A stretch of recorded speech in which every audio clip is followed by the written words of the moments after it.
Alright class, go ahead and take out your binders, get out your loose leaf paper, whatever you have, your notebook, and take out that handout that I gave out at the beginning of class, and it's got some blanks for you that you're going to need to be just jotting some things down from this little lecture that we're doing here on the causes of World War II. So we're moving on into our next section. This is going to be what we're talking about for the next 2 weeks. We're going to be talking all about World War II.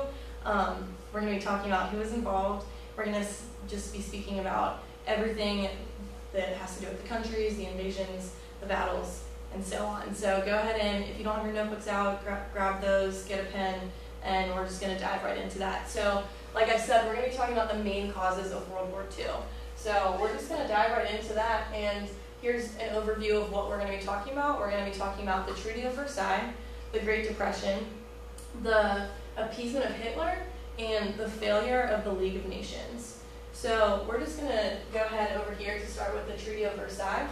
And for those of you who don't remember when we covered World War I, the Treaty of Versailles is the treaty that essentially ended World War I, and it kind of gave some conditions to Germany on what they had to do in order to just kind of rectify the situation that they got themselves into through the war. So there's a couple clauses that we're going to go over that were in the Treaty of Versailles that pertain specifically to Germany, who's a big country that's involved in World War II.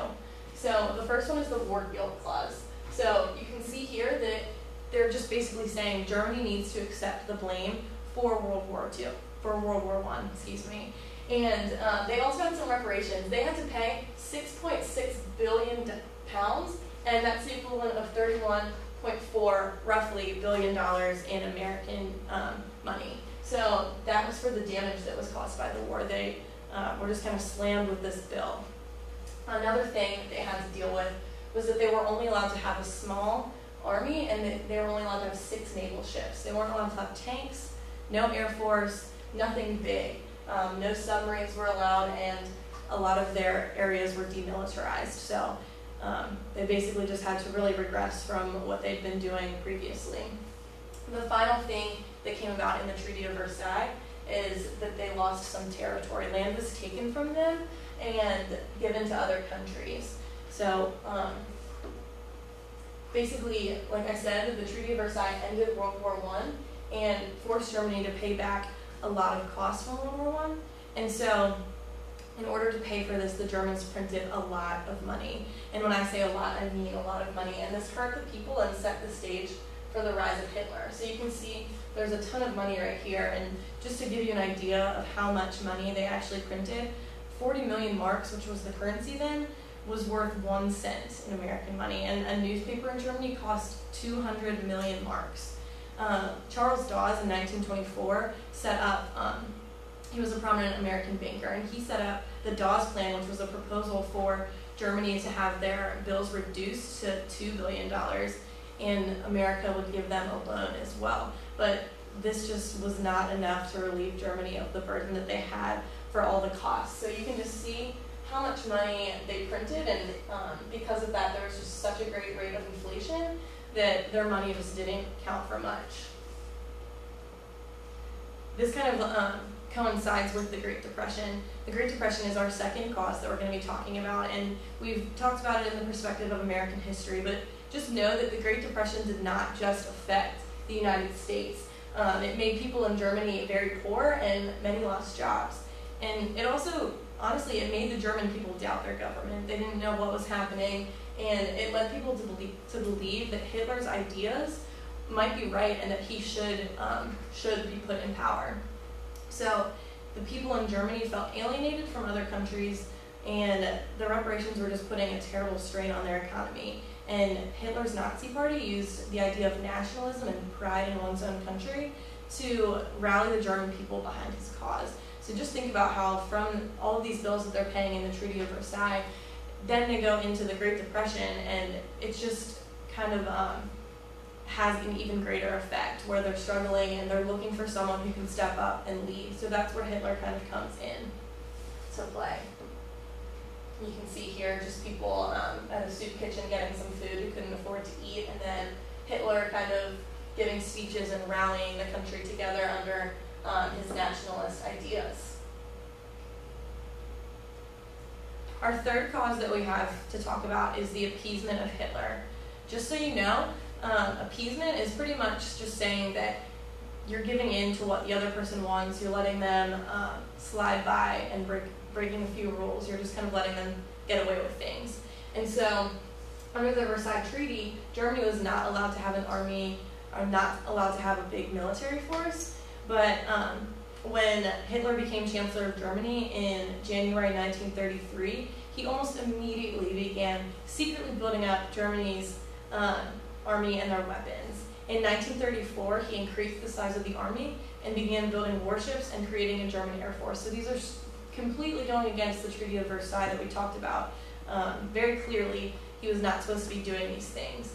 And so he created this army, and then there were some invasions. In March 1938, he invaded Austria, and then in March 1939, he invaded Czechoslovakia. And so, you know, he's got this army, and no one's really doing anything about it.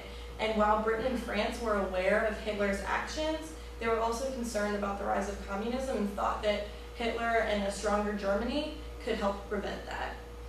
Something that we need to be thinking about is that Britain and France were not prepared for another big war. They had just dealt with World War I and all of the ramifications. They weren't trying to get involved in another one. So when Hitler was doing these things, they kind of turned a blind eye because they didn't really want to deal with any clashing or any problems. So something that happened was the Munich Conference.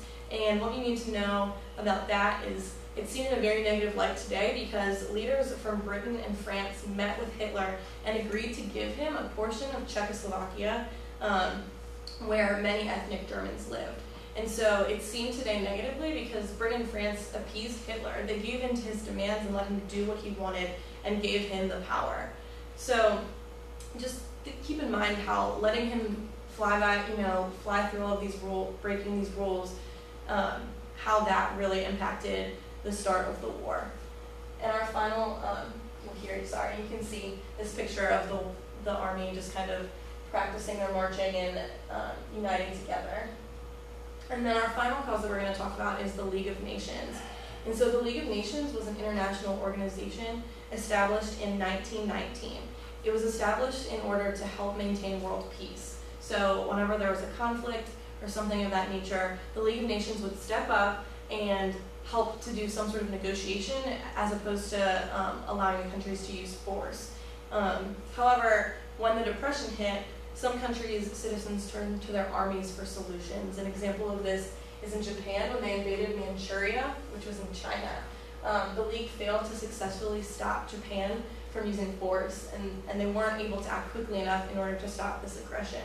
So the thing about it is that the League they were supposed to be uniting all of these countries together, but really they didn't have as much power as they thought they did. They didn't have all the countries join the League, so they didn't have as many countries backing them up.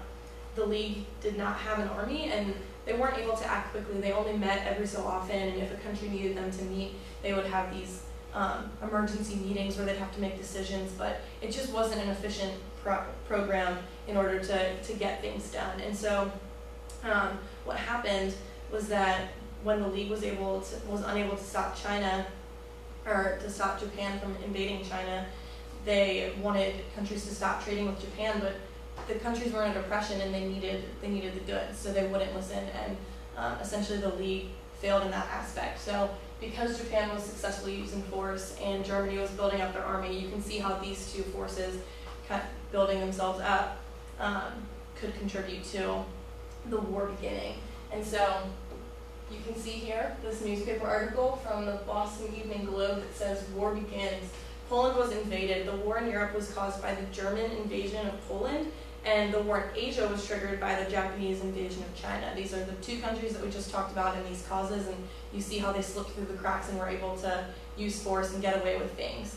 On September 1st, 1939 is when Hitler sent his troops into Poland after being told not to, but he still was working to take over neighboring countries. And so those are the immediate causes are these invasions, but the causes that we just talked about, the Treaty of Versailles, the Great Depression, appeasement of Hitler, and the failure of the League of Nations are all the fundamental causes.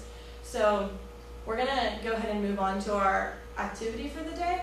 And as you know, we talked about a few days ago, we listened to the song "We Didn't Start the Fire" by Billy Joel. And so what we're going to be doing today in our groups is we're going to break up and we're going to rewrite the lyrics to the song. And so each verse is going to represent one of the causes of the war and something that was happening. And so that's just going to be something for us to do in our groups, and then we're going to perform them in front of the class. I have the music. It'll be really fun. I think we'll have a great time with it. So go ahead and break up into your groups, and we're going to work on that. I'll be around the room walking around checking on you guys if you need any help, and if you have any questions, please just feel free to ask. We're going to just use this time as a work time, and we'll go from there, and we'll continue talking about the war for the next 2 weeks or so. So go ahead and do that.